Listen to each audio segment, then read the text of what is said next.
I am in the midst of the fire of God, pulsating from within.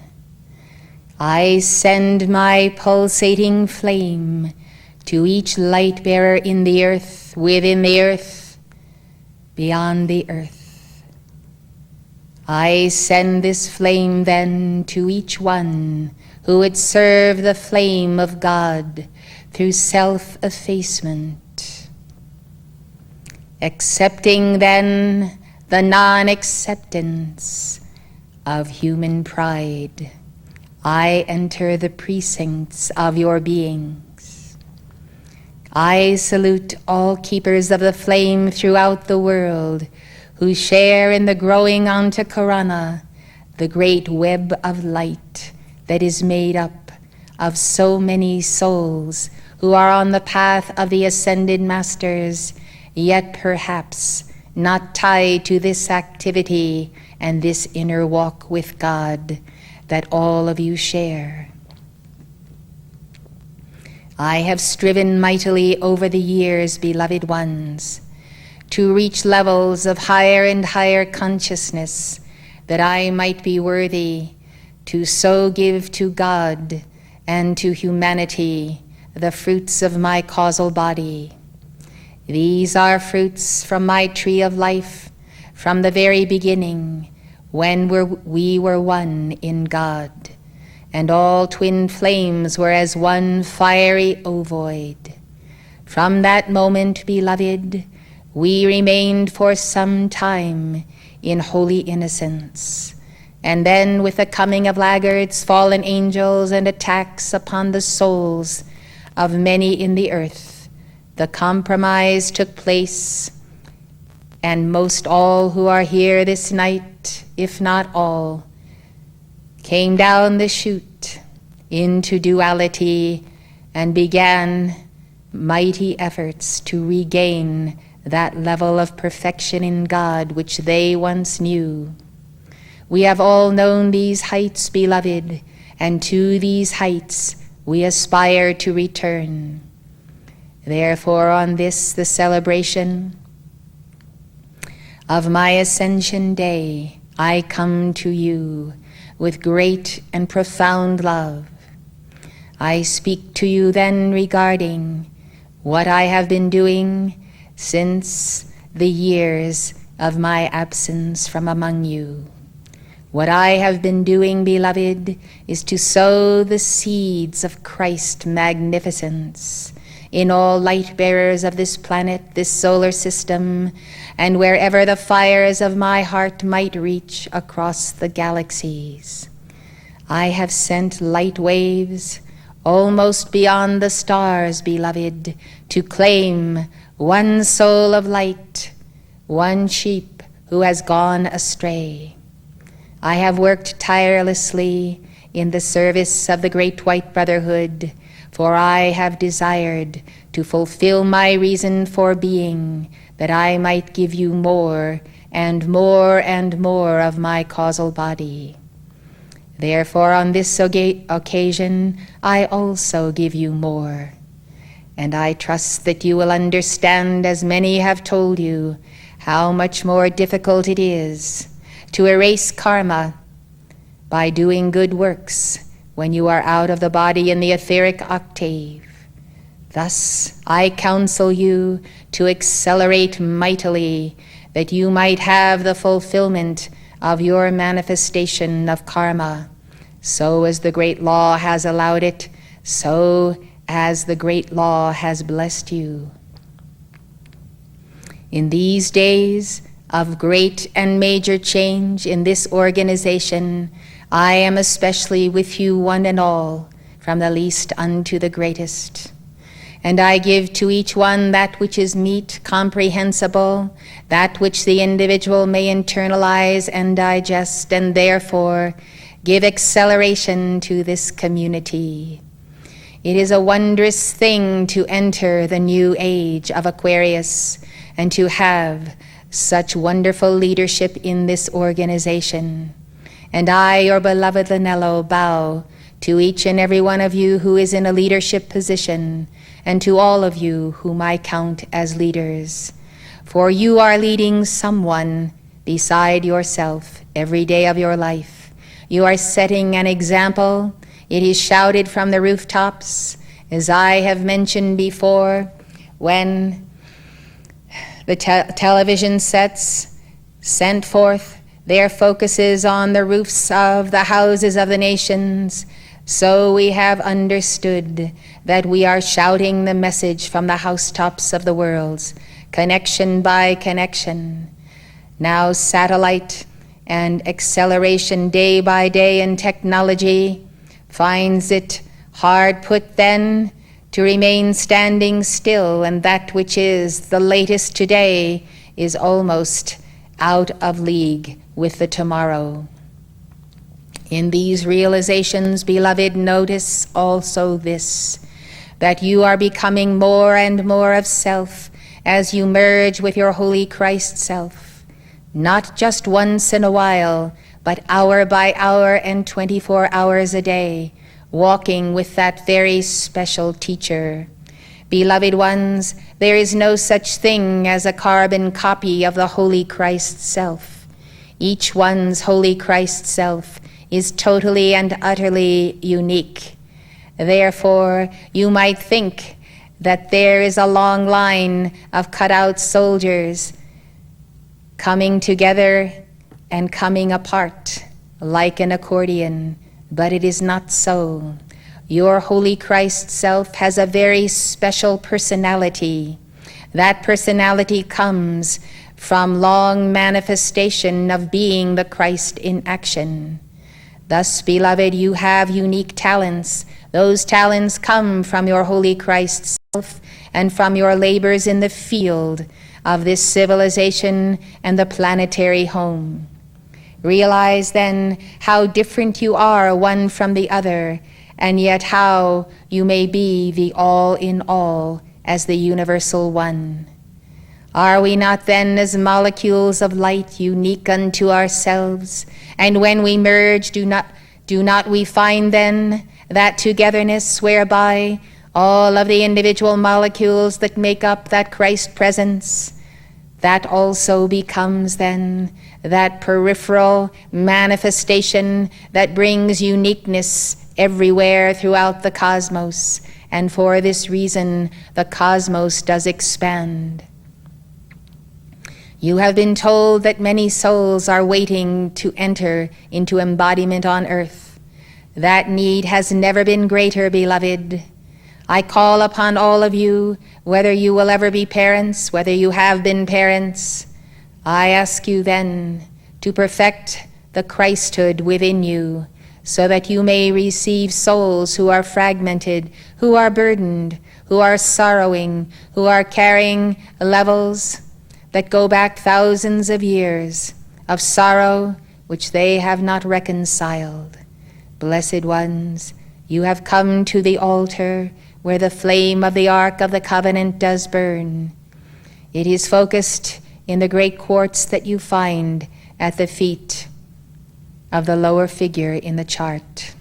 That manifestation is the chalice of the flame of the Ark of the Covenant, and it is by sponsorship of the Great White Brotherhood and the lineage under which you serve that that flame has been placed here in King Arthur's court. That flame then burns here at the crossroads of the etheric octave. That flame burns on, beloved, and when you come to the court and you meditate upon that flame and that chaliced crystal, understand what it means for that flame to be alive and well on planet Earth. You will recall when Sanat Kumara came, there was scarcely an individual that had a threefold flame. And so Sanat Kumara reignited flames one by one. That is what is happening when you come to this altar and when you drink in the great elixir of that sacred fire. I then speak to you of your ability to self-transcend, to meet the challenges of the day, to balance the levels of the day, those of good karma, those of bad karma, then to gather all momentums of light and beauty and consciousness and reverence and love for one another, and to see that intensification, to see the intensification of light within you, and know that as you balance karma, there is a parallel line where you might also walk the way of El Morya, of the great adepts, of those who have brought us to this point in time and space. What I am saying, beloved, is that you can balance karma mightily. You can accelerate also in your own personal adeptship, in your own personal striving for greater and greater self-mastery. You do not need to wait until you are on the other side or until you have balanced 100% of your karma. This is the eternal now, and the eternal now has many facets of consciousness, many bright quartz crystals, if you will, carrying tremendous light to the earth and especially to your very own hearts. Think then not so much linearly, but think in terms of expanding spheres of consciousness, centered in the strength of your heart chakra and your holy Christ self, and going out in mighty spheres, increasing and increasing and increasing. Blessed ones, I am grateful to be with you on this day of the celebration of my ascension. I give to you, as you are able to receive, my mantle. I ask you to claim my mantle daily. I ask you to know me and to know my holy Christ self, to know us as one, and yet to know the individual in Christ as an identity also separate. Beams of light descend now from your I am presence. I am grateful for much accomplishment, much sacrifice, a tremendous amount of work that has gone into the restructuring of this community. Because you have performed this work and shall continue to perform it, beloved, this Church universal and triumphant will endure for many, many, many centuries to come, yea, even until the hour of the fulfillment of the reason for being of planet Earth. Setting then this momentum, setting this avenue that reaches almost to infinity, you can realize that whereas had you stayed with the old momentums and the old thought forms, you might not be here for any more than numbers of years. Having grasped, understood, internalized, and been willing to follow your leader in this path, you now have the opportunity to see the fruits of your labors be multiplied again and again and again. As I am seated here, I look at the endless highway, and this endless highway, beloved, leads to the throne of Alpha and Omega. You are building bridges to the great central sun. You are building bridges to the sun of Helios and Vesta. Yes, you are building bridges to the heart of your holy Christ self. This blessed disciplinarian keeps after you, beloved, for he knows what you must do in order to have your victory. Listen to that still small voice, for it is not so still or small at all. It sounds like thunder within the ear, and indeed it is, for your holy Christ self is stern with you, compelling you to shed those substances not of the light, and to enter into that bonding, that sacred bonding that will never be undone, the bonding of your soul to your holy Christ self, whereby you shall gain immortality. As I return to this place, or wherever you may be in the world, I shall remember and I shall remind you that we are about our Father's business. Remember then the ancient days of Atlantis.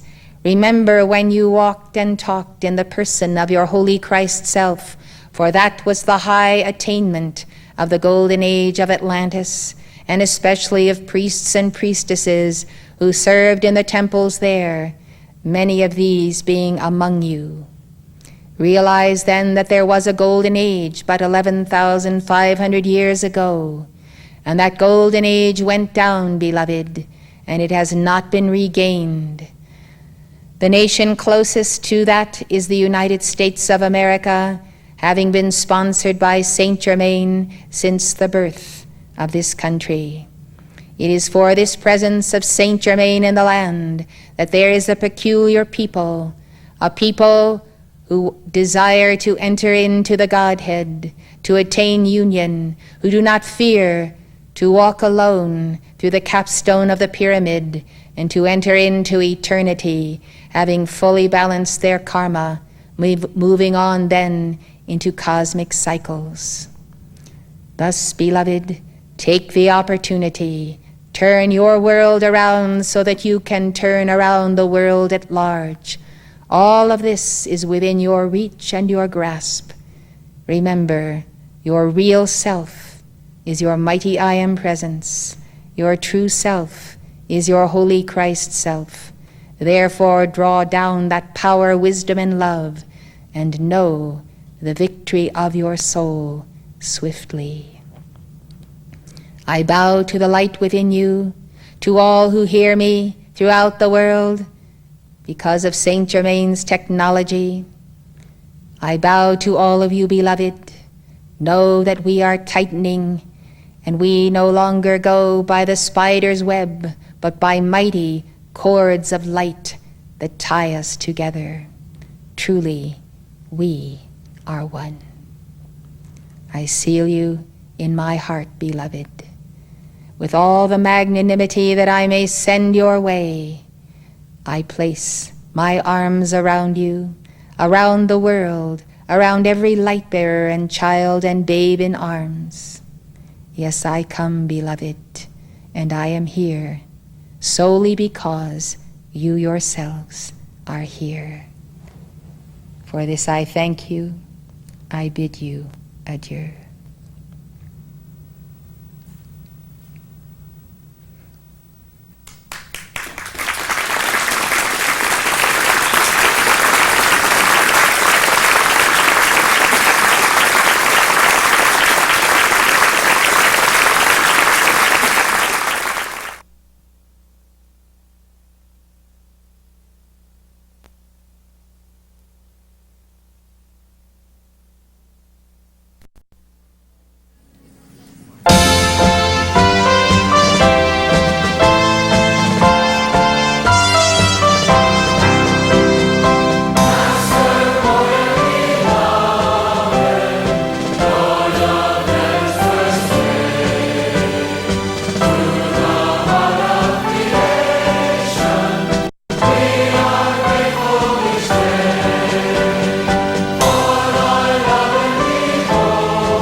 El Morya! Hail El Morya! Hail El Morya! Hail, keepers of the flame! You have come to this place, and well may it be said, your choices are true and right. Therefore I welcome to my heart this night all of you throughout the world who have tuned in to this glorious moment. Therefore we salute those who are here and those who are throughout the world, from Albuquerque, Bergen, Norway, Boise, Idaho, Boston, Massachusetts, Bozeman, Montana, Buenos Aires, Argentina, Calgary, Chicago, Dayton, Denver, Detroit, Helsinki, Finland, Indianapolis, Livingston, London, England, Los Angeles, McAllen, Minneapolis, Montreal, New York City, North Glastonbury, Oklahoma City, Ottawa, Philadelphia, Phoenix, Pittsburgh, Portland, Reno, Sacramento, Salt Lake City, San Antonio, San Diego, San Francisco, Sao Paulo, Brazil, Seattle, South Glastonbury, St. Louis, Missouri, Toronto, Canada, and Washington, D.C.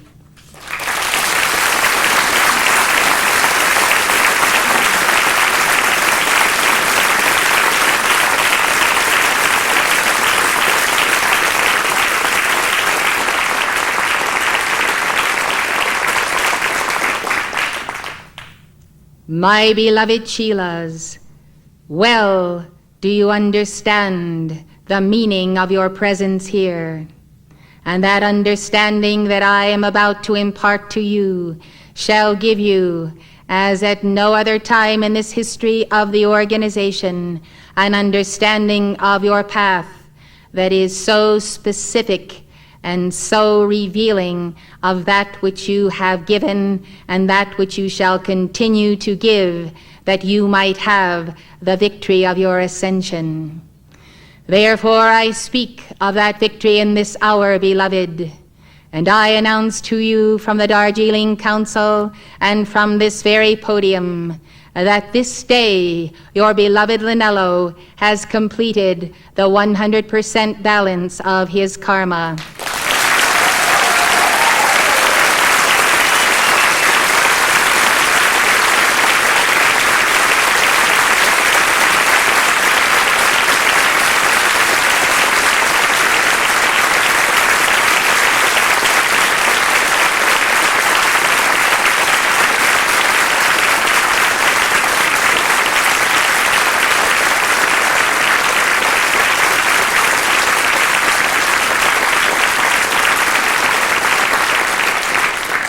Mighty indeed is the pathway to the ascension, beloved, and happy are ye who are content to walk in this path.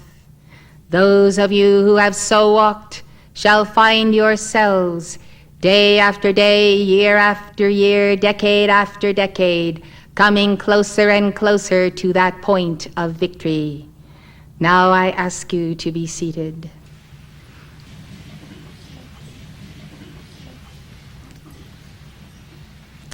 The hour has come for many to be acknowledged in this community, those who have tarried long throughout many incarnations and thousands of years of Earth's schoolroom. Beloved ones, I speak to you of this Guru-Chela relationship, for many of you had stalwart hearts and great focuses of the manger scene already within your hearts thousands of years ago. But beloved ones, it has come to pass that there were centuries upon centuries when you did not have the full teaching that you have this day, and the even greater teaching that is to come. So, beloved, when you found this activity and this path, as you have looked for it all over the world, you have known that you must find this place, this very place where you might connect with God, know that acceleration. And when you came, beloved, you learned of the violet flame, you learned of the power of dynamic decrees, you learned of the path of transmutation, service, selflessness, love, The full power of all of this has come upon you because you persevered until you finally found that place of the manger scene where the Christ child was a-borning in your hearts. And then you knew that above all you would find the entire road back home wide open to you. So, beloved, we are determined this night, we of the Darjeeling Council, to present to you members of this community who have made tremendous strides by their service and their path. This then I bring to you that you might realize just what great attainment is possible to every single light bearer upon earth. And therefore those of you who have made that contact with the flame of the Ark of the Covenant on this altar, I bid you go out into the world and circle the planet round and return again, going out and coming in again and again and again, until every last light bearer in this century and in centuries to come may know that path, may have that path, and may have that victory. Therefore, it is the vote of the entire Darjeeling Council this night to acknowledge those of you who have made tremendous strides on the path.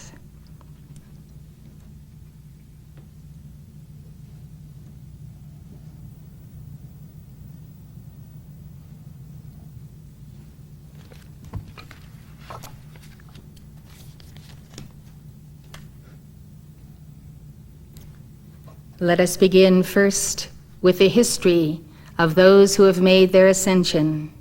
Some of you have heard these names, some of you have not, but we honor them this night, even as we shall honor many of you who are in the court.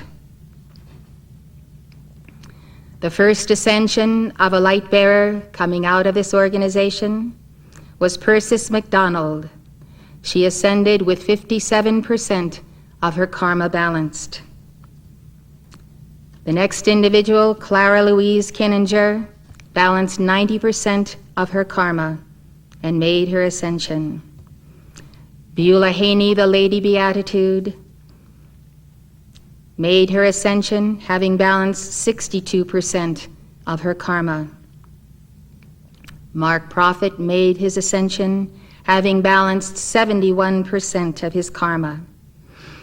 Denny Cree made his ascension having balanced 68% of his karma. And his wife, Iva Cree, made the ascension with 53% of her karma balanced. Beloved Ruth Jones made her ascension with 68% of her karma balanced. Her husband, Sidney Jones, balanced his karma and made his ascension with 67% balanced. Leon Chagnon made his ascension having balanced 73% of his karma. Florence Jeanette Miller made her ascension having balanced 65% of her karma. George Lancaster made his ascension having balanced 65% of his karma. Marguerite Baker made her ascension having balanced 60% of her karma. Helen MacDonald made her ascension having balanced 53% of her karma. Marguerite Wurtzbaugh made her ascension having balanced 54% of her karma. Mary Lou Majerus, Lady Master Mary Lou, made her ascension having balanced 61% of her karma. Warren Carter made his ascension having balanced 54% of his karma. Alice Boscow, Lady Master Alice, balanced 78% of her karma before making her ascension. Ruth Hawkins balanced 61% of her karma and made her ascension. Ruth Farnham balanced 79% of her karma and made the ascension. Patricia Johnson balanced 54% of her karma and made her ascension. And Carol Hedgepeth balanced 70% of his karma. Ella Amber ascended having balanced 55% of her karma. Helen Reese made the ascension having balanced 60% of her karma. And Paul O'Neill made his ascension having balanced 77% of his karma.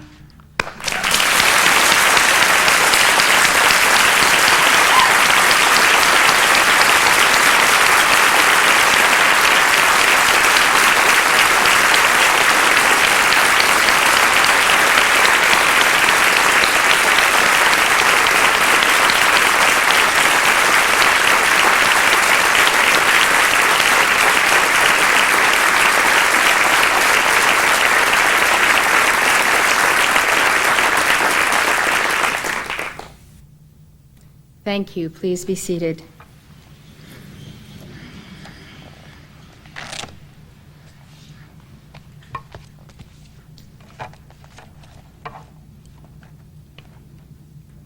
I trust that all of you stand as initiates throughout the world, keepers of the flame who are on this patch, and those of you who are in this center.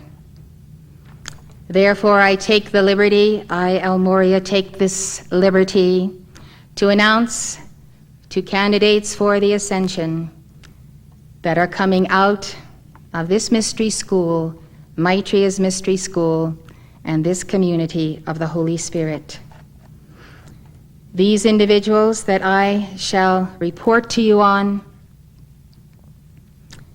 have varying degrees of balancing of karma, and they are being given the opportunity to know this night, as I speak to you, how much karma they have balanced and how much karma they have to go. This is a tremendous boon, beloved, to know how much work you must give in order to have at least 51% at the hour of your ascension. I trust then that you will one and all receive this, and that you may also know that each individual from time to time during the darshan will have that opportunity, but in lesser numbers. This evening, the Darjeeling Council then gives to you these readings on individuals in this community who have been with the messengers some 10, 20, 30, and more years of service. Most of these individuals balance their karma because they found the path, followed it with diligence, and were willing to bend the knee and cast out the dweller on the threshold of human pride. Thus I shall begin.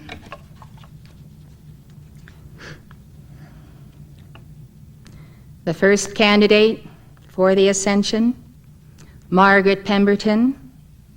She has balanced 68% of her karma. She wears the cape of the Chela. She is also wearing El Morya's ring. We bow to the light within you, Margaret.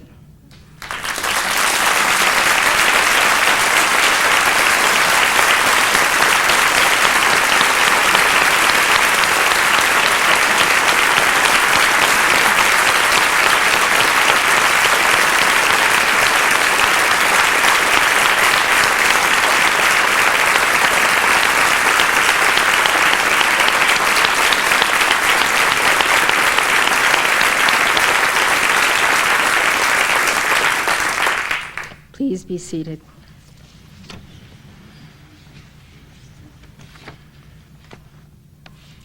The second candidate, Ruth Bolton. Beloved Ruth, please stand. Where are you, Ruth? There you are.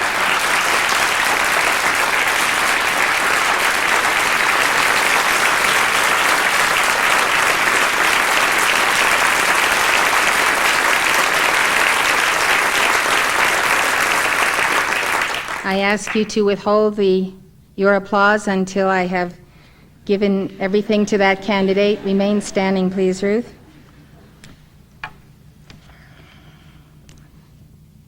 This information is given to you, each one, as I have said, because the Darjeeling Council wants you to know where you stand. Where you stand, beloved Ruth Bolton, there is a perpetual thought form of an eagle soaring to the sun over you. It is the background like a halo. You, beloved Ruth, have balanced 71% of your karma, and you're still going strong.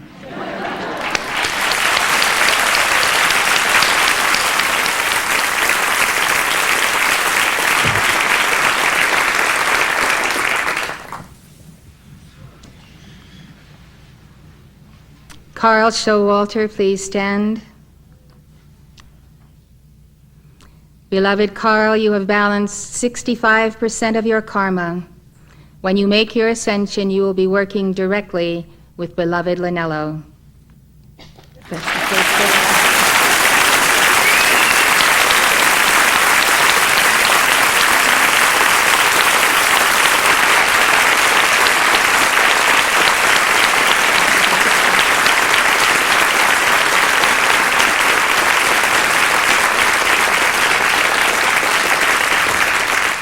Please be seated. Beloved Celeste Hewlett, please stand. There you are. Right back there. Can everyone see her? Will you all look at Celeste? Beloved Celeste, you have balanced 61% of your karma. You completed 51% in this embodiment and earned an additional 10%, a total of 61% balanced karma. Congratulations.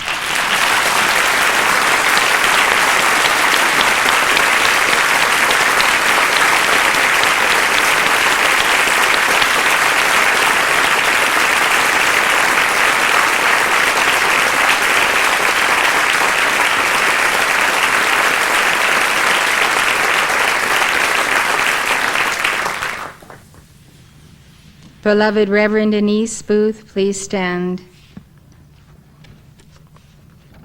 Beloved Denise, Serapis Bey is standing behind you, his perpetual presence.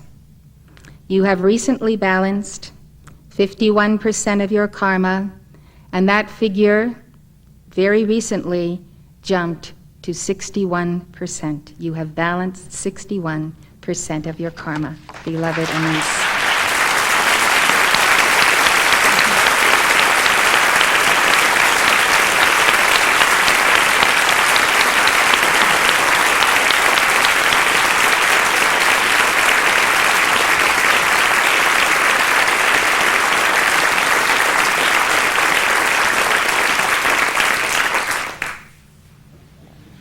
Dr. Marilyn Barrick, please stand. Beloved Marilyn, you have balanced 60% of your karma. God is pleased, and the light of illumination smiles upon you. Chila of Kuthumi.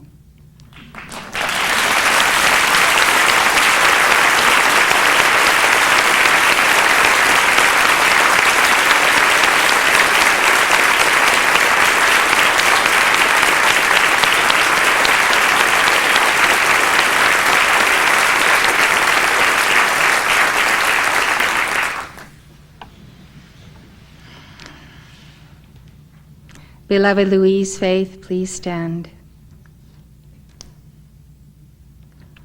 Beloved Louise, you have balanced 59% of your karma.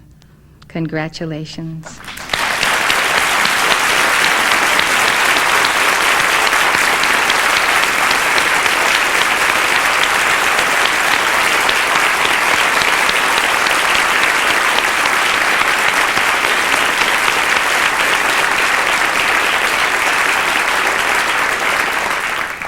Be seated.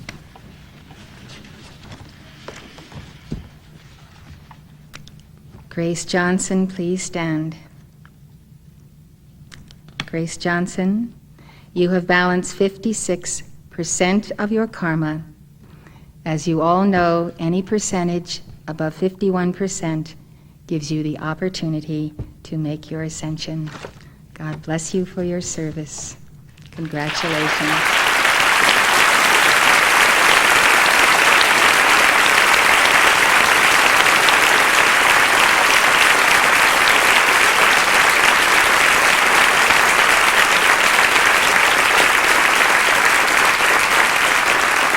Please be seated. James Pollard, beloved James, please stand. James, you have balanced 56% of your karma. You are a bright star in the firmament. God bless you.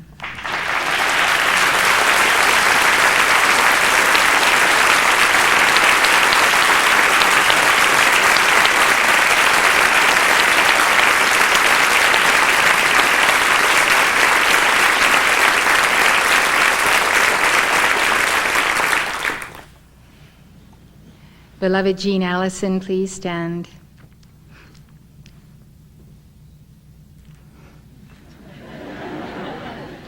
I thought suddenly you might be on phone duty. El Morya is saying that you have a very blue ray. You've balanced 55% of your karma and you will ascend in this life. Congratulations.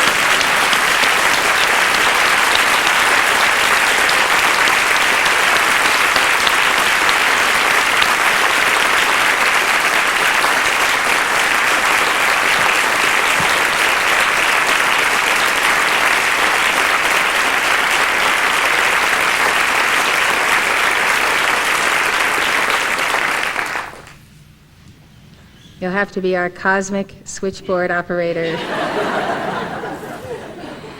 Beloved Therese Bowers, please stand. God bless you, Therese. You have balanced 53% of your karma. You are a stoic servant of God, and Mother Mary is your sponsor. God bless you.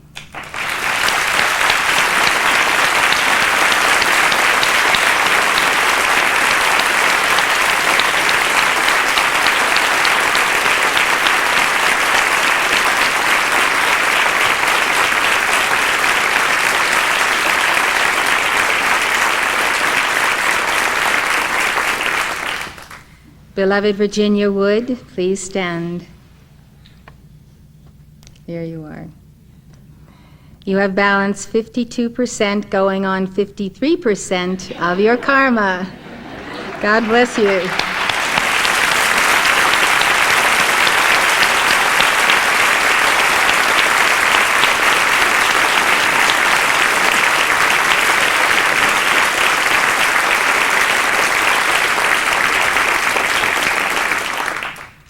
Beloved Jean Bowers, please stand.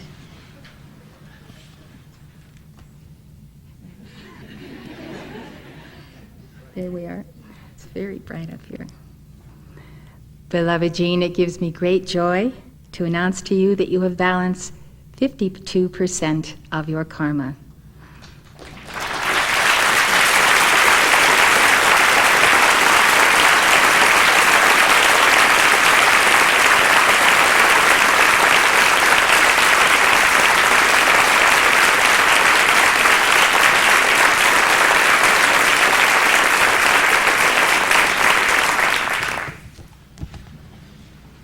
Forrest Robinson, please stand. Beloved Forrest, it gives me great joy to tell you that you are an angel from Serapis Bands, and you have balanced 52% of your karma, which means anything above 51%, you can make your ascension.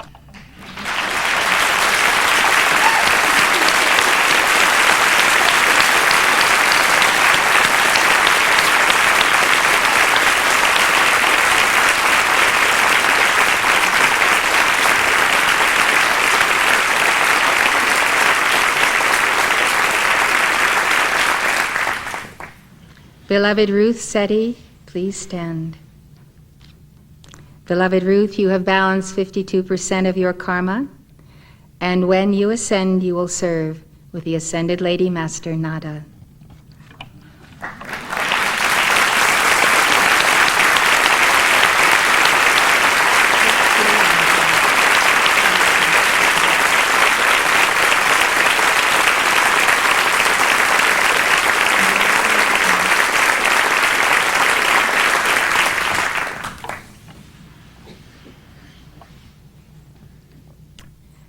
Betty Pinnell, please stand. Beloved Betty, it gives me great joy to announce to you that you have balanced 51% of your karma, and that when you are called to make your ascension, you will be working with Florence Jeanette Miller, the Ascended Lady Master Christine.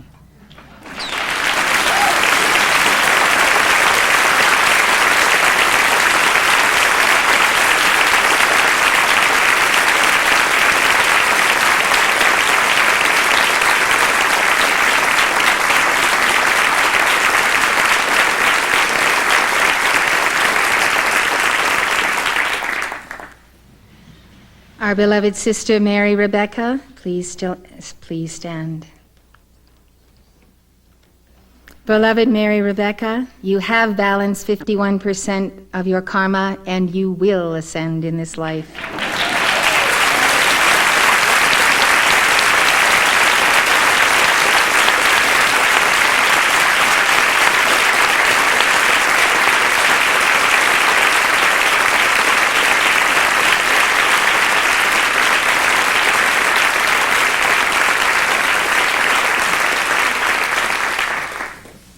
Beloved Marinus Jacobs, please stand. Beloved Marinus, you have balanced 50% going on to 51% of your karma, thus giving you the option of taking your ascension in this life.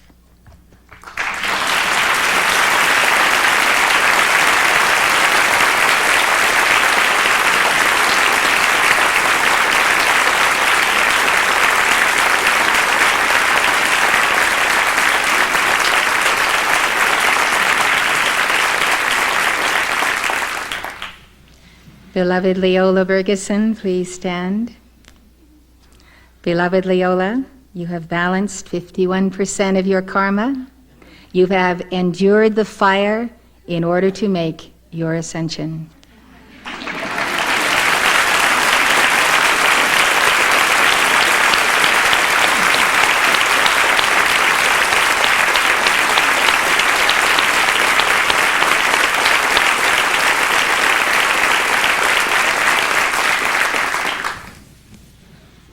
Beloved Clifford Merrill, please stand. Sweetheart.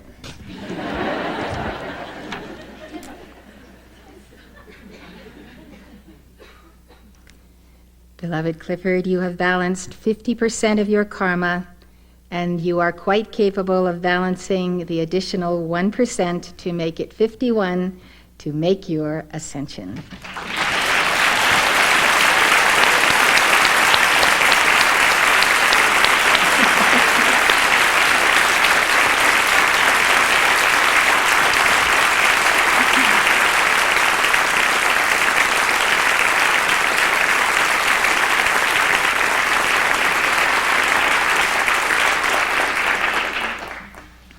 Beloved Barbara Hopkins, please stand.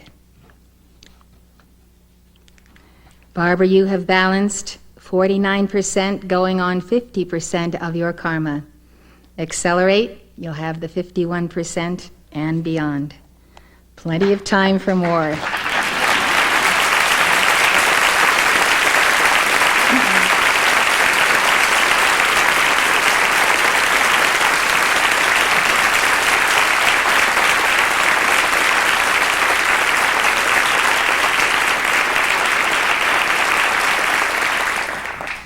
Beloved Judith Younger, please stand. Beloved Judith, you have balanced 49% of your karma, going on to 50%. Your service is on the third ray, and you can transcend those numbers many times over for a full life ahead of you. God bless you.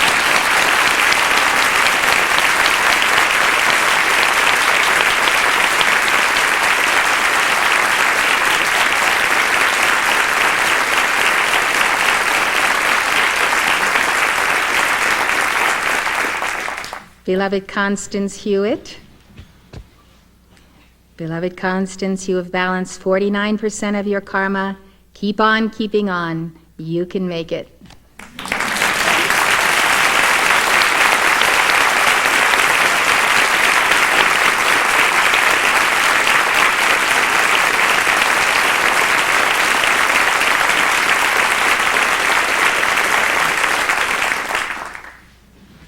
Beloved Francis McPherson, please stand.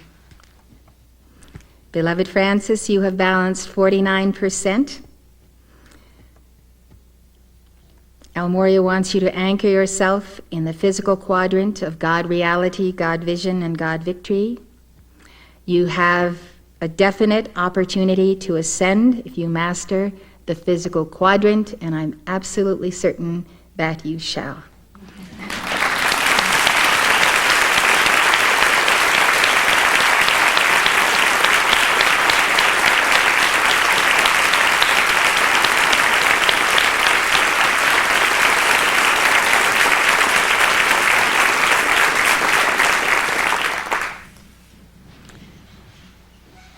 Beloved Paul Quintero, please stand.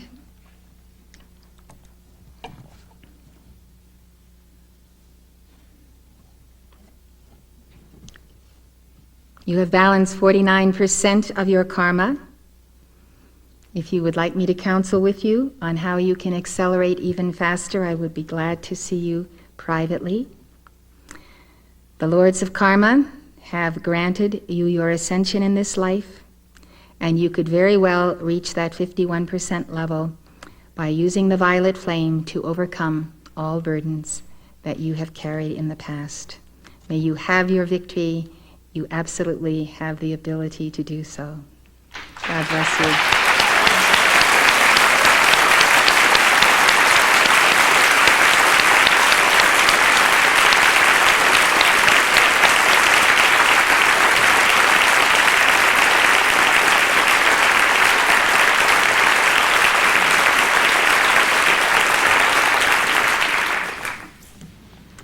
Beloved Shirley DeShazo, please stand.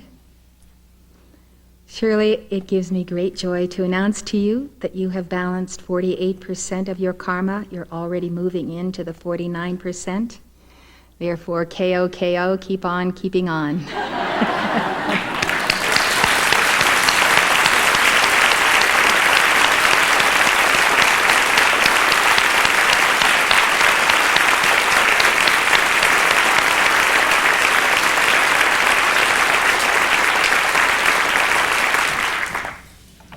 Beloved Peggy Keithley,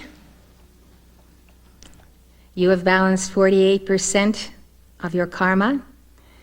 Your personal challenge is to consume around you and in others all gossip and gossip entities.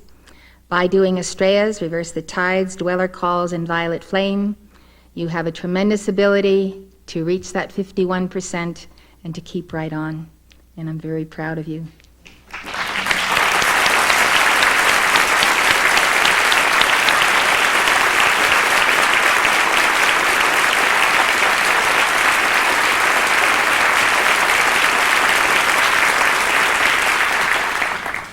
Beloved Kathleen Leinard. Beloved Kathleen, you have balanced 48% of your karma. El Morya says to work on the blue plume and on the intensification of your crown chakra. Meditate on the crown chakra, do yellow decrees, and always see the Buddha before and above you. Congratulations.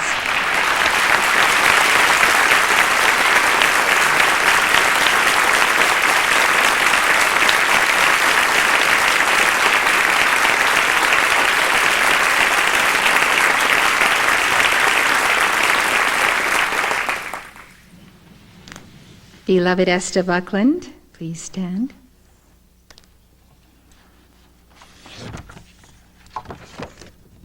You have balanced 48% of your karma. You could have balanced more by now by just believing in yourself, in God, and persevering. Now I want to tell you officially that you absolutely can make your ascension. Go after this with a total vengeance, clear up that karma, Produce that 51% for Morya. You will balance your 51% in this life, and I'll be right there to make sure you do.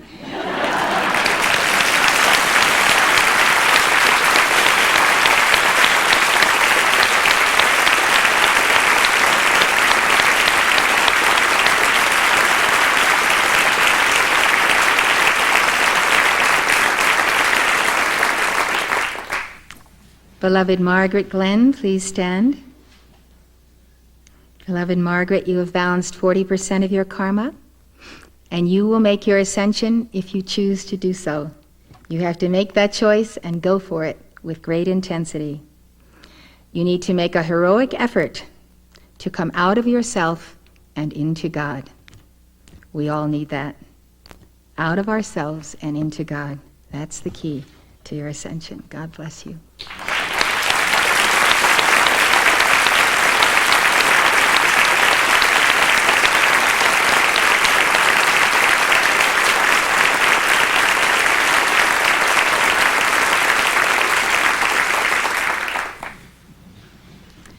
Beloved Edith Wilkins, please stand. Beloved Edith, you have balanced 47% of your karma. You need to balance the blue and the yellow plumes through intense service and intense decree work. You can surely make it in this life. God bless you.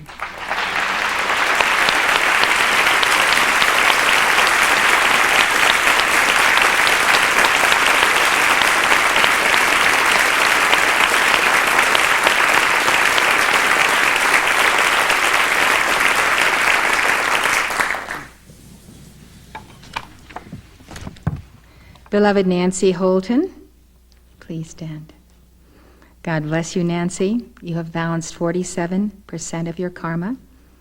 As of today, you will commence a difficult period of testing and chelaship. Hold on to Morya and you will triumph. Cut yourself free from sympathetic ties.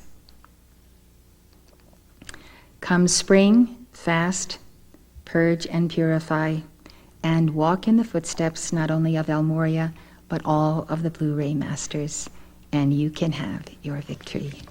God bless you.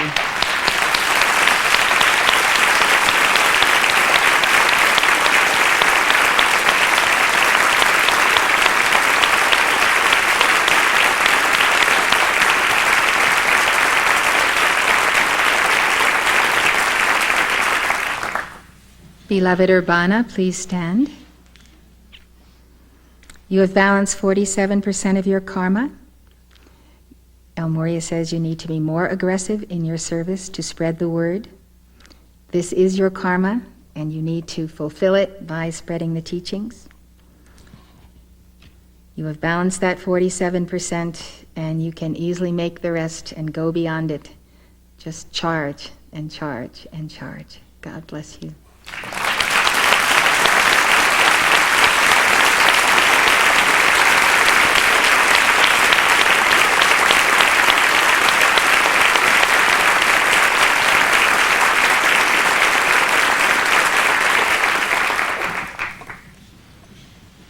Beloved Marilyn Boschel, please stand. Marilyn, you have balanced 46% of your karma. You need to work on the will of God, the blue plume, and the Blu-ray Masters. You must trust and obey not only the Blu-ray Masters, but your inner Christ self and your inner voice. Be more aggressive in striving for your ascension. This is why El Morya had me do this evening, because if you don't know where you are, then you don't know whether you should strive or not. And so this dispensation of El Morya is so that we will all know that we can accelerate. We know we are going for that mark of the 51%, and we know that we can do it. We know all kinds of ways to serve and balance karma. And then, because we've gotten that far, we can go on and make it all the way home to that 100%. And so this is what I believe Lanello was speaking of, how long an arduous journey it is when you have to make your ascension from the etheric octave It is so much easier to do it here below because of all the service that you can give. So God bless you, and accelerate and get on fire for your victory.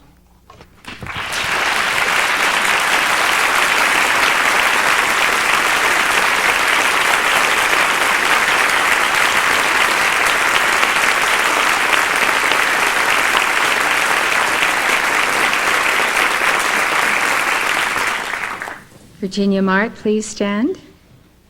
Virginia, you've balanced 45%, almost 46%. And El Morya gives you a reminder that you are here to serve the messengers and the Great White Brotherhood. Constancy in your service is a requirement for your ascension. The quality of the heart will be the determining factor. So let your heart blossom and love all whom you meet, and give that love perpetually. That is a requirement for your victory. It's a requirement for everyone's victory, but especially yourself. Learn to love yourself deeply and love others, and get that victory for El Morya.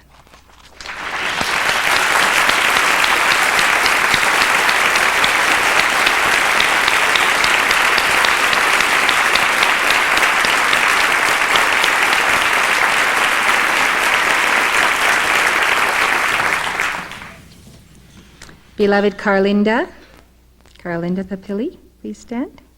Carla, you've balanced 43% of your karma. You must work on an inner sorrow that you have held from many embodiments. You can cure it with therapy and violet flame.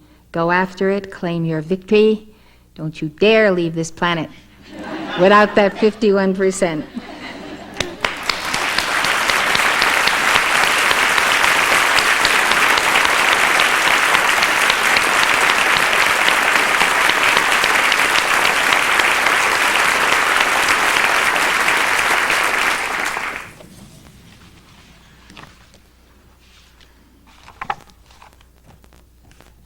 Beloved Susan Kindig, please stand. Beloved Susan, you've balanced 42% of your karma. You need to master the yellow axis of the cosmic clock, 2, 5, 8, and 11. Study the Old and New Testaments and the teachings of Buddha and Lao Tzu. You can make it. Just accelerate, rev up your engine, go for it. You can get to that 51%. God bless you.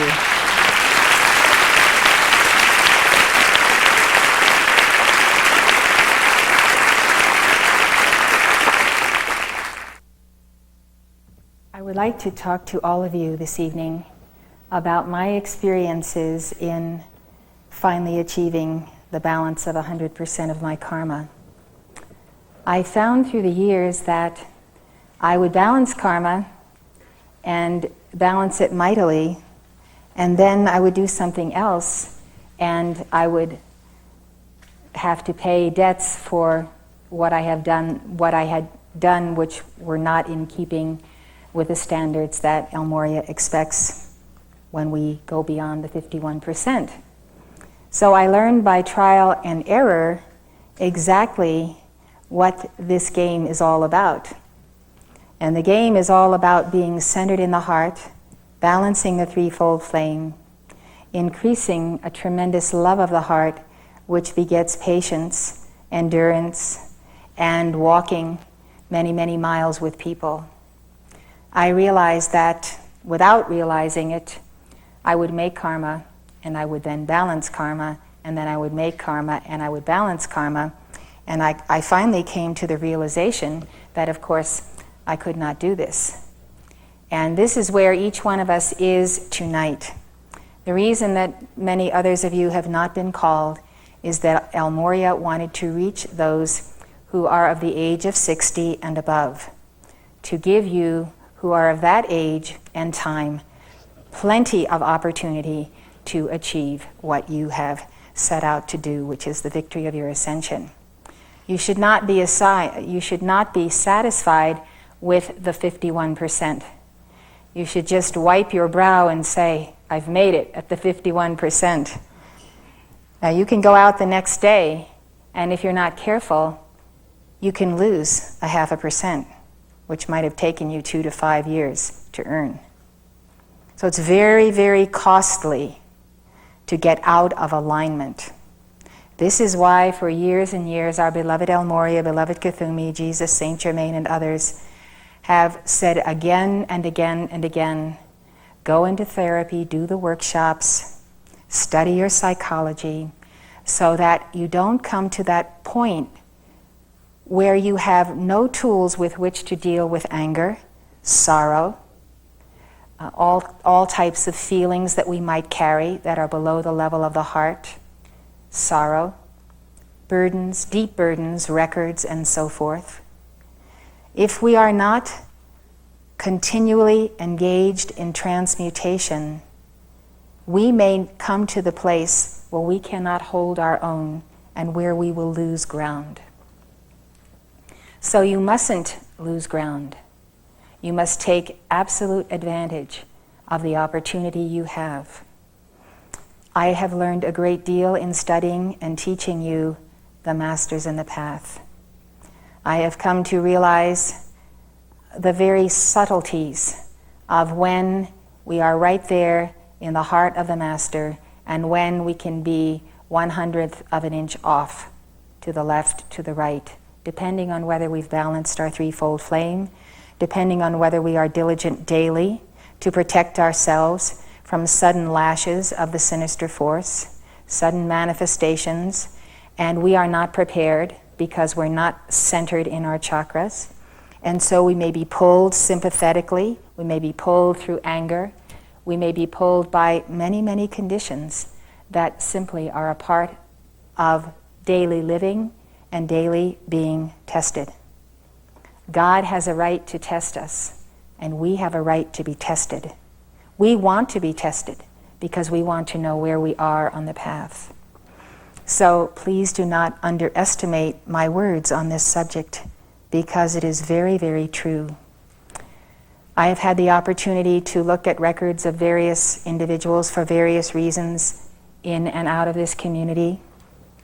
And with great chagrin, I have seen that those who've not been in therapy, not worked on themselves, do not understand their own emotions, their own records, their own feelings, how these people can, through striving and heroic deeds and tremendous service to the brotherhood, can yet turn around, and because they are not in control of their emotions, they lose what they have gained. I've seen people lose as many as 20%. I've seen people earn the 51% and lose it again and again. Now this is a tragedy beyond tragedies, because when one has come to that 51%, it's like one has swam the channel, the English Channel, and made it across. Well, you might not make it back again, but if you do it right the first time and you keep on increasing those levels, you have that momentum going. We are just about to finish the book, The Masters in the Path. We have but a chapter or so left. And I think what we should take from it is how serious is everything that we do, everything that we think, all of our interactions. And one of the good mottos that we find is to say, what would Jesus do under the circumstance?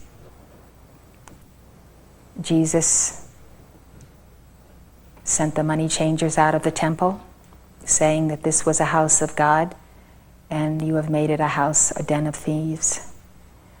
There are always choices, and many such choices are extremely difficult. Sometimes someone asks us to help them when we must say no, because we know they must help themselves, and it would not do them any good to help them. At other times we know that we must do for others. We feel it and we do it. So I think that those of you who I have named, who are to the level of 60 years old, knowing where you are on the path is possibly the most single important gift that God could give to you in this entire lifetime. To know where you are. It's like being lost in a big city and trying to figure out where am I and how am I going to get where I'm going. That's how it feels when you don't have a sense of co-measurement of how much karma you have earned and how much karma you have had to earn again and again because of just getting out of alignment and not appreciating that every time you get out of an alignment, you are going to lose points. There's just no question about it. So this means we put on that tube of light every morning, get out that sword and have it handy and sharpened, and have it in its scabbard and protected, of course, from children. To go after the binding of the dweller the moment you awaken, starting a new day, clearing that day by early morning decrees.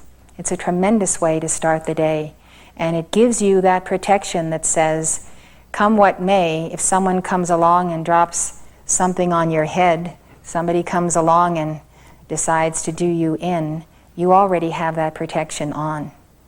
And that's why we say, start your decrees the minute you wake up, get in the shower, and be doing those fiats. Because you never know when that force is waiting for you.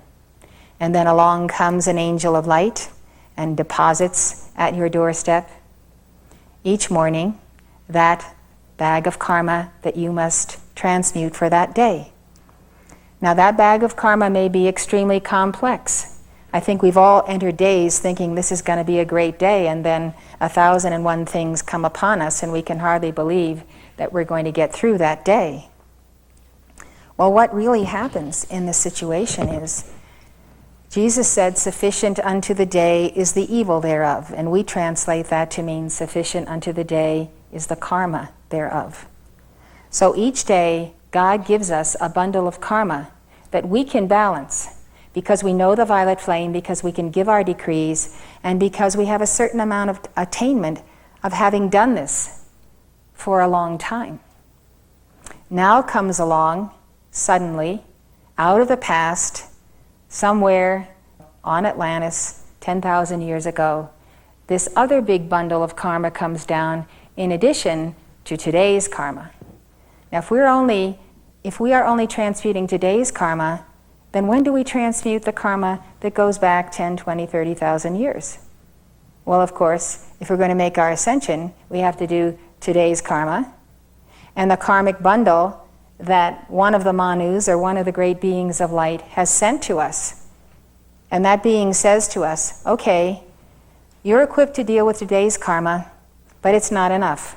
We have to give you this other huge boulder of karma right down in front of you, and you will have to deal with that too. And it may be difficult, it may be intense, it may be overwhelming, but if you don't do both, you won't make your ascension. You have to clean up the karma of the ancient past, and ancient karma is very strange. You don't see it for thousands of years, this karma. And all of a sudden, at the most inconvenient time of your life, when you're all ready to have this great project, you're all ready to get married, you're already start a business, you know, everything's going just great, and what happened? This great calamity fell. Well, imagine people in the world who have no idea what to do of this circumstance. And they get more and more burdened. The economy of the money they have is not great. Maybe they're on welfare. Maybe they don't eat the right food. Maybe they have 6 children. Maybe they have only themselves to take care of those 6 children. I mean, people are seeing that they are coming upon tremendous karma at this time. Not knowing what it is, not having the law, only taking the pablum of Christianity's version of Jesus' teaching. This leaves people in a sense of despair and hopelessness. Enter the Chelas of El Morya, and we go forth to the nations, we go forth to the world, and we in our meetings and in our stumps explain, this is why this is happening to you. This is how you can avoid it. This is how you can protect yourself. This is how you can balance karma by using every spare momentum to give violet flame decrees, plus serving your neighbor, loving your neighbor, and following the precepts of Gautama and Jesus.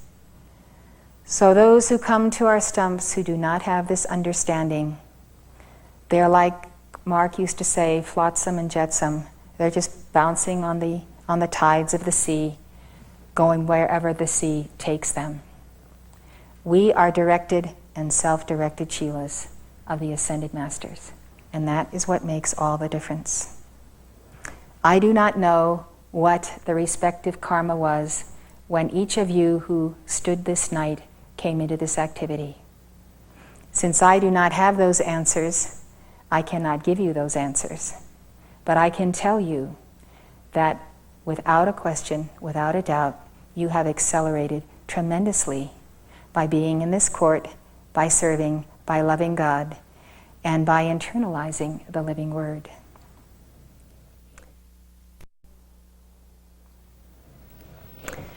So I have come to the very joyous place in my life that I realize that nothing is worth giving up an ounce of good karma that one has made. And therefore, one must be extremely careful of one's speech, one's absence of speech. In other words, when there is something unfair that is going on, when an injustice is happening, we don't just clam up. We quietly approach the situation and say, is there some way I can help this situation? So when we are on the spot and there is a tremendous burden to someone, an accident, a this, a that, an airplane, a drowning, all of us wind up in those predicaments many times. We are being tested. We don't walk away. We stay there until we've done every possible service that we could render. This is part of being the Good Samaritan. So the way you can lose the karma you have balanced thus far is to ignore a brother. Not to be that Good Samaritan, but to leave him lying in the road where thieves have left him. So when you start observing yourself, seeing what's going on around you, seeing who needs you, seeing who needs help, if you don't stop and take a few moments or minutes or even longer time for that person who is aching and sorrowing and in tremendous pain, you are walking away from someone who needed you. Maybe they didn't ask for help, but you were in their presence and you had the sensitivity to know that they were hurting deeply inside.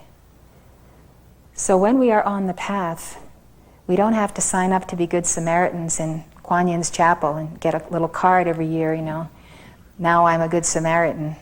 We have to be Good Samaritans. In other words, we will make karma if we do not support those whom we see are in need of our help. So think about all of the ways that you can earn good karma through service, selfless service, not because you're motivated to increase the good karma, because that comes along by itself in any case. But to be motivated, to serve, to be there, to be ready, to get up in the morning and say, who will I meet today? Who will need me today? What kind of shape do I have to be in to help this person? Am I going to just be so busy that I cannot stop when someone really needs me?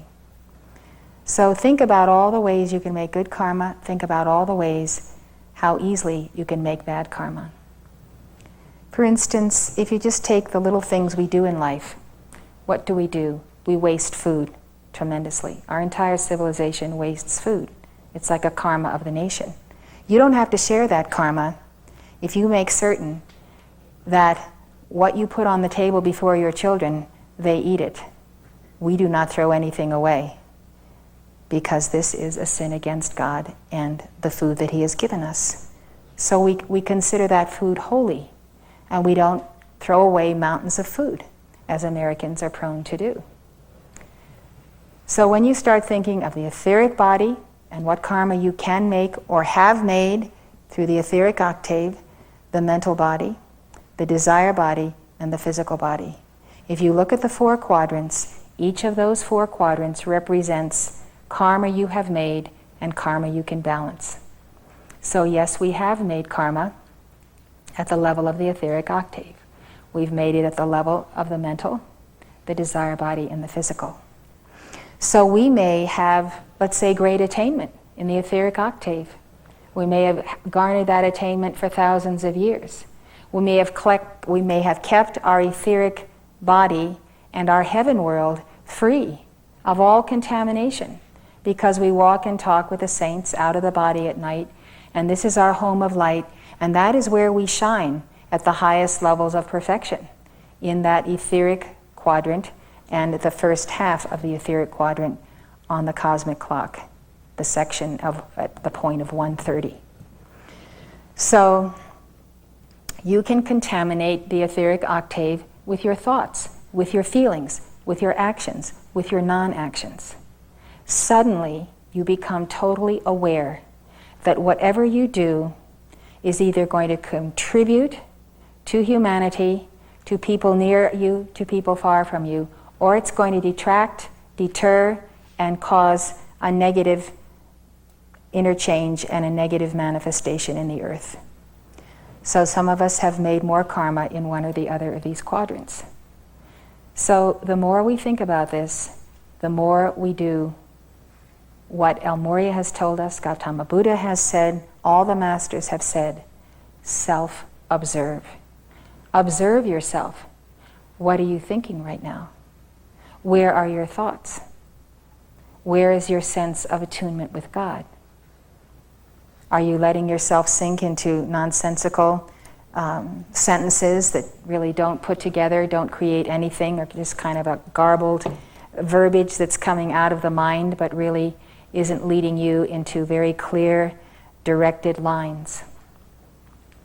This is why I'm saying that when I read the Masters in the Path, it immediately made me extremely aware of everything I am, everything I must do, everything in me, and say to myself, is this honorable?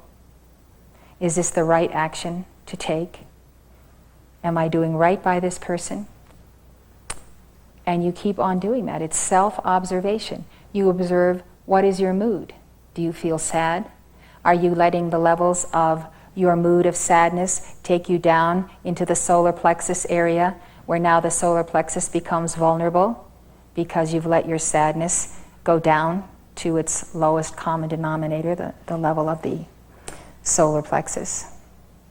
Or other emotions and feelings of all kinds, irritability, jealousy, this, that, the next thing. Every thought we think is registered.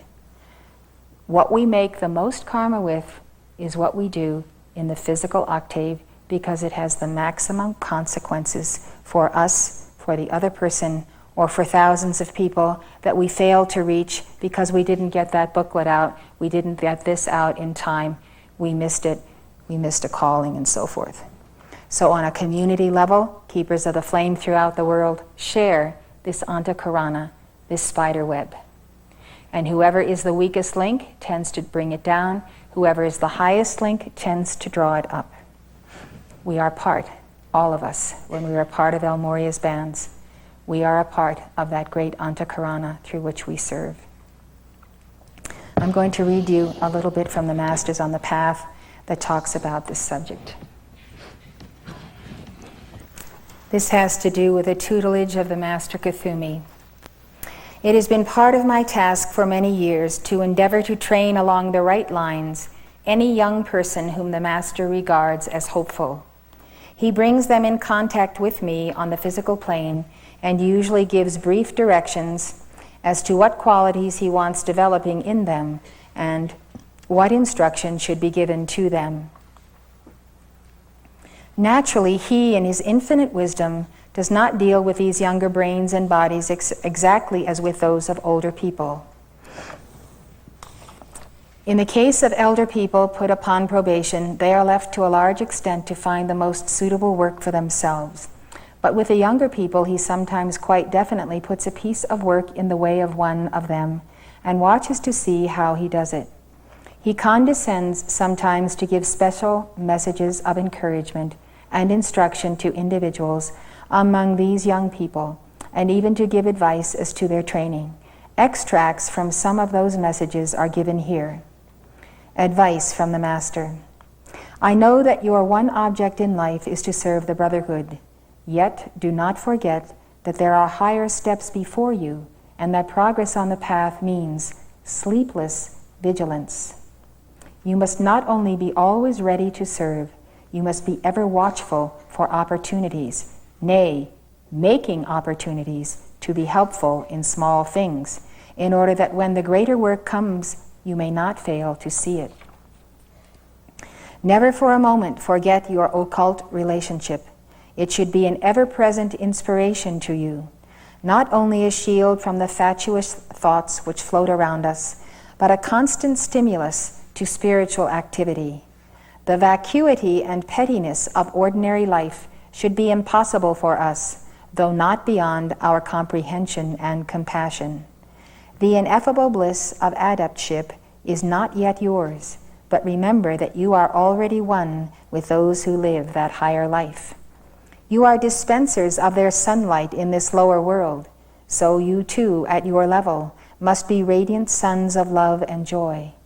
The world may be unappreciative, uncomprehending, but your duty is to shine. Do not rest on your oars. There are still higher peaks to conquer. The need of intellectual development must not be forgotten, and we must unfold within ourselves sympathy, affection, tolerance. Each must realize that there are other points of view than his own, and that they may be just as worthy of attention. All coarseness or roughness of speech, all tendency to argumentativeness must absolutely disappear. One who is prone to it should check himself when the impulse towards it arises. He should say little, and that always with delicacy and courtesy. Never speak without first thinking whether what you are going to say is both kind and sensible. He who tries to develop love within himself will be saved from many mistakes. Love is the supreme virtue of all, without which all other qualifications water but the sand. Thoughts and feelings of an undesirable kind must be rigorously excluded. You must work at them until they are impossible to you. Touches of irritability ruffle the calm sea of the consciousness of the brotherhood. The whole brotherhood is ruffled by these touches of irritability. Pride must be eliminated, for it is a serious bar to progress. Exquisite delicacy of thought and speech is needed, the rare aroma of perfect tact, which can never jar or offend. That is hard to win, yet you may reach it if you will. Definite service and not mere amusement should be your aim. Think not what you want to do, but what you can do that will help someone else. Forget about yourself and consider others. A pupil must be constantly kind, obliging, helpful, not now and then, but all the time. Remember, all time which is not spent in service or fitting yourself for service is for us lost time. When you see certain evils in yourself, take them in hand manfully and effectively. Persevere, and you will succeed. It is a question of willpower.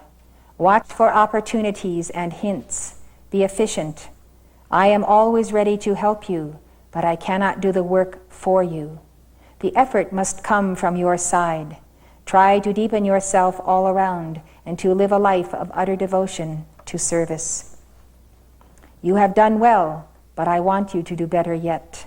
I have tested you by giving you opportunities to help, and so far you have taken them nobly. I shall therefore give you more and greater opportunities, and your progress will depend upon your recognizing them and availing yourself of them.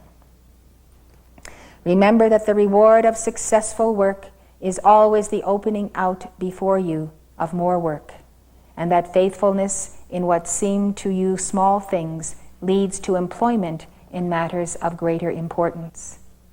I hope that you will soon draw closer to me, and in so doing will help your brothers along the path which leads to the feet of the King. Be thankful that you have a great power of love, that you know how to flood your world with sunlight, to pour yourself out with royal prodigality, to scatter largesse like a king. That indeed is well, but take care lest in the heart of this great flower of love there should be a tiny touch of pride. which might spread as does an almost invisible spot of decay until it has tainted and corrupted the whole blossom. Remember what our great brother has written. Be humble if thou wouldst attain to wisdom. Be humbler still when wisdom thou hast mastered. Cultivate the modest, fragrant plant, humility, until its sweet aroma permeates every fiber of your being. When you try for unity, it is not enough to draw the others into yourself, to enfold them with your aura, to make them one with you. To do that is already a long step, but you must go yet further and make yourself one with each of them. You must enter into the very hearts of your brothers and understand them. Never from curiosity, for a brother's heart is both a secret and a sacred place. One must not seek to pry into it or discuss it, but rather endeavor reverently to comprehend, to sympathize, to help. It is easy to criticize others from one's own point of view. It is more difficult to get to know them and love them. But that is the only way to bring them along with you. I want you to grow quickly, that I may use you in the great work. To help you in that, I give you my blessing. Daughter, you have done well in exercising your influence to civilize as far as may be the rougher elements around you, and to help another pure soul upon her way to me. That will be ever a bright star in your crown of glory. Continue your help to her, and see whether there be not other stars which you can presently add to that crown. This good work of yours has enabled me to draw you closer to me, far earlier than would otherwise have been the case. There is no more certain method of rapid progress than to devote oneself to helping others upon the upward path. You have been fortunate, too, in meeting a comrade from of old, for two who can really work together are more efficient than if they were putting forth the same amount of strength separately. You have begun well. Continue to move along the same line with swiftness and certainty. I welcome you, the latest recruit, to our glorious band. It is not easy for you to forget yourself entirely, to yield yourself without reservation to the service of the world. Yet that is what is required of us, that we should live only to be a blessing to others and to do the work which is given us to do. You have made a good beginning in the process of self-development, but much yet remains to be done. Repress even the slightest shade of irritability, and be ready always to receive advice and instruction. Cultivate humility and self-sacrifice, and fill yourself with a fervid enthusiasm for service. So shall you be a fitting instrument in the hand of the great Master, a soldier in the army of those who save the world. To help you in that, I now take you as a probationary pupil. I am pleased with you, but I want you to do more yet. For you, my child, you have the capacity of making rapid progress, and I want you to set this before yourself as an object which you are determined at all costs to achieve. Some of the obstacles which you are instructed to overcome may seem to you unimportant, but in reality they are not so, because they are the surface indications of an interior condition which must be altered. That means a radical change which it will not be easy for you to make, but the effort is well worth your while. The rules which I wish you to make for yourself are these. 1. Forget yourself and the desires of your personality, and remember only the service of others, devoting your strength, your thought, your enthusiasm wholly to that. 2. Do not offer an opinion on any matter unless directly asked for it. The point is, if you do offer an opinion that has not been asked for, it's easy to see that an argument could quickly ensue. Before speaking, always consider how what you say will affect others. 5.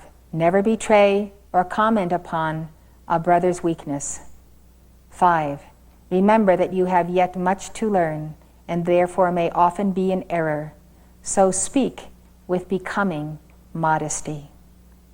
When called, move at once, not waiting to finish what you happen to be reading or doing. If you are performing a duty of importance, explain very gently what it is.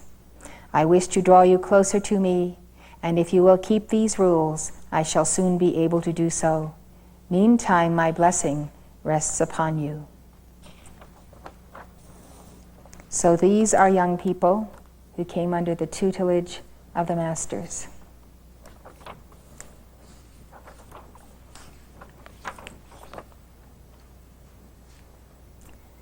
This is the final reading. It's just a paragraph, a long one. Avoid all personal feeling, pride most of all. Distrust profoundly all glorification of the individual. For ambition is the first curse, and the power which the disciple shall covet is that which shall make him appear as nothing in the eyes of men. Be humble if thou wouldst attain to wisdom. Be humbler still when wisdom thou hast mastered. He who forgets himself utterly and devotes his life wholly to the service of others will be saved thereby from many dangers. His heart will be pure as crystal, so that the light of the Logos may shine through it unsullied. His whole nature will respond so truly to the vibrations of his Master that thoughts and messages from higher planes will flow through him undistorted, uncontaminated by any lower touch. So shall he serve our Masters best by serving the humanity which they love.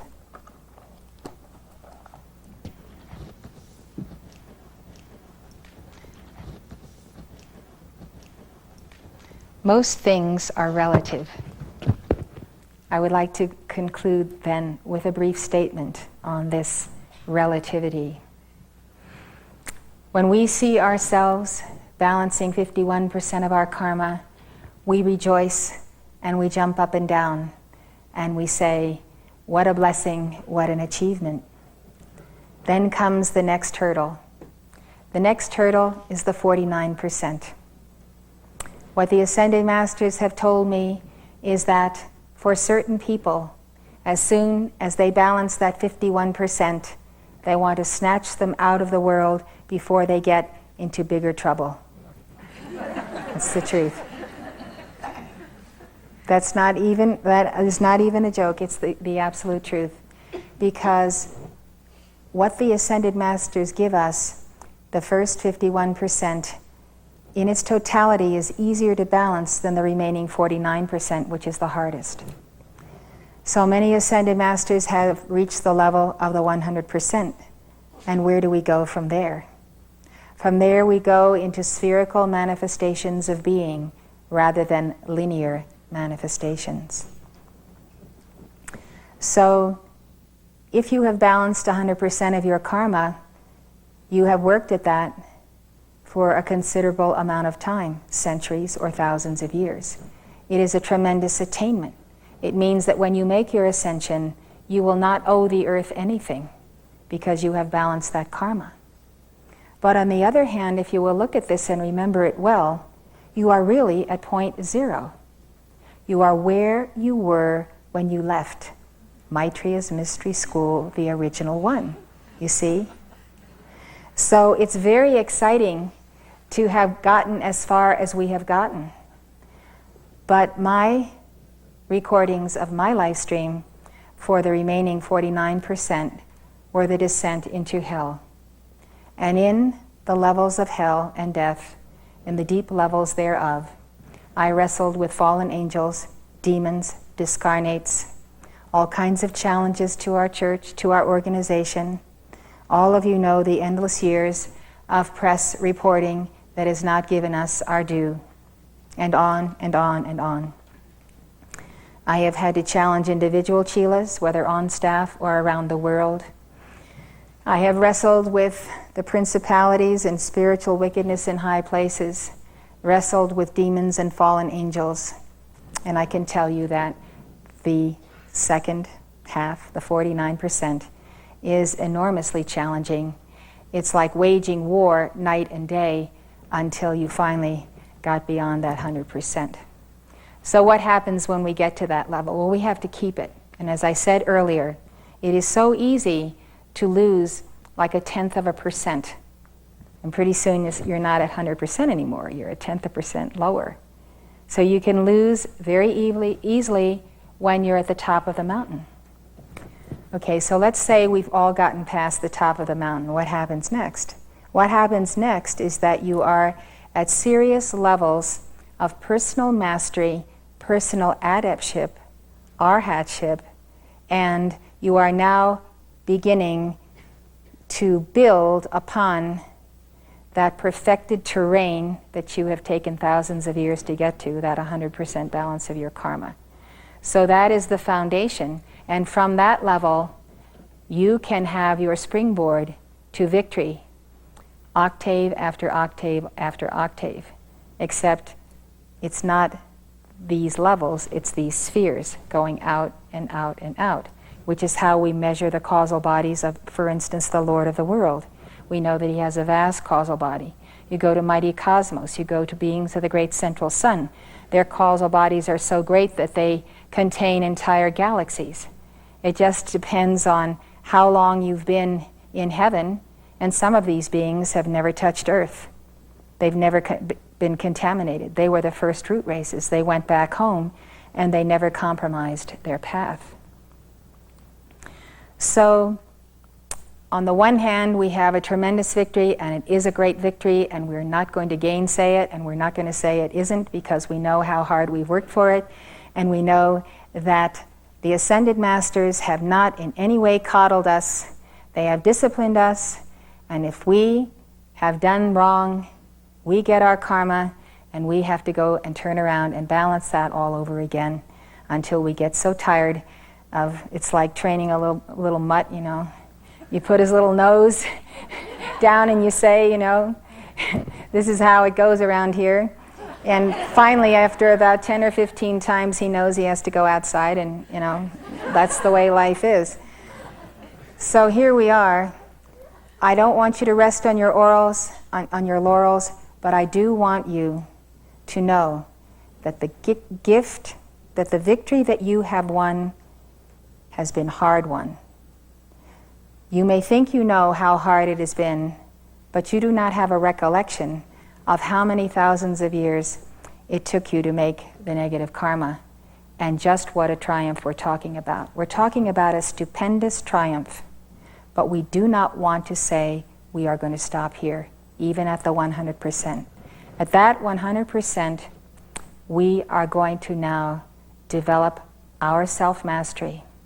Tremendous self-mastery, tremendous rings upon rings of our causal body, and rings literally around our own 4 lower bodies, until we can walk the earth in the footsteps of El Morya, Kuthumi, Dwal Kul, and the great masters of the last century who made their ascension in 1890, 91, 92, and so forth. That was the time of the ascension of these masters. They had great attainment before they made their ascension. They took that ascension, and we are the benefactors, for they have come back to help us. Of course, they have balanced 100% of their karma and much more, because they are the great adepts. So for them to come back and tarry with us, we who are their chelas, we owe them a profound debt of gratitude. And we should always remember this, that we really didn't get here without a tremendous amount of help, and that we should value what we have achieved as though every pound of it were gold ore that was hard won. Please do not lose, but win every day. That's my love and request to you, and that is El Morya's message for this darshan and this February 26th celebration of the great victory of our Lanello. Thank you.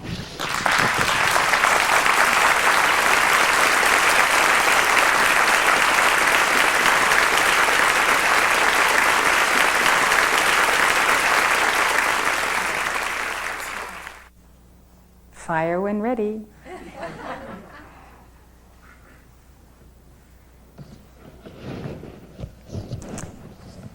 Turn around.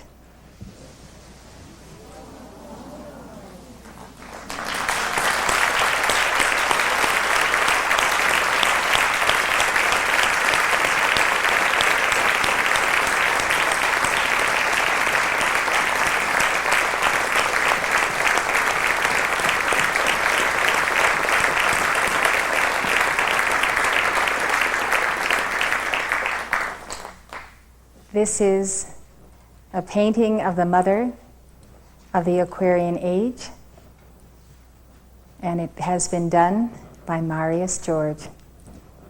May we see you, Marius? Will you go up to the painting? Will you go up to the painting?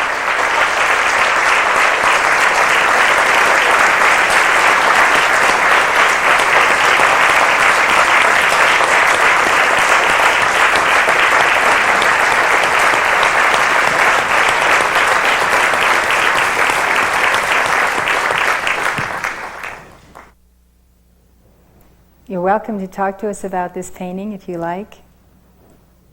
It expresses itself very well, but we're very happy to hear from the authors, the painters, and so forth.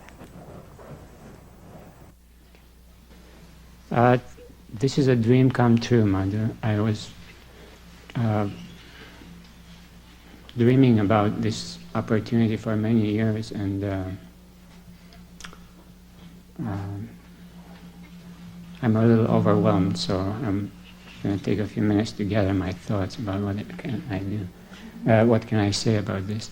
I also want to bring to your attention that Eduardo has directed the painting of this Mother of Aquarius. So this is a joint venture of Marius and Eduardo.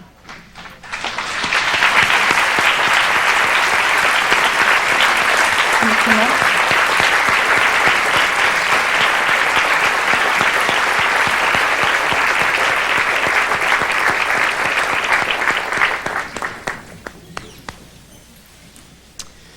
Everything started when we met at the summer conference this summer, and Eduardo commissioned a few paintings for a movie that he is working on.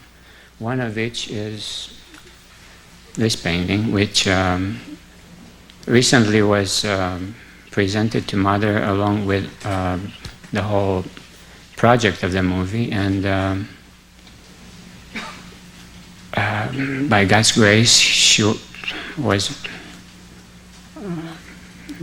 impressed with it, and she wanted to have it here in the court instead of the painting going to Mexico, where Eduardo comes from, and stay with us here in the chapel. It was a very beautiful experience to be able to be here for the last 12 days or so, doing little adjustments on the painting, so it would be brought to the level where it would represent what Mother had in mind about it. And I could say a few words about what I wanted to basically capture in that painting.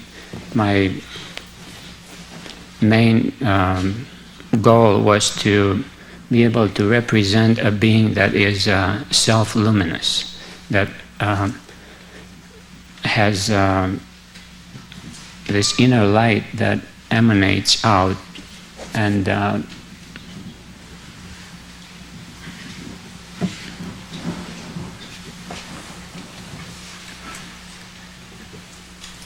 I don't know if I was able to totally do that, but this was my greatest challenge in doing this.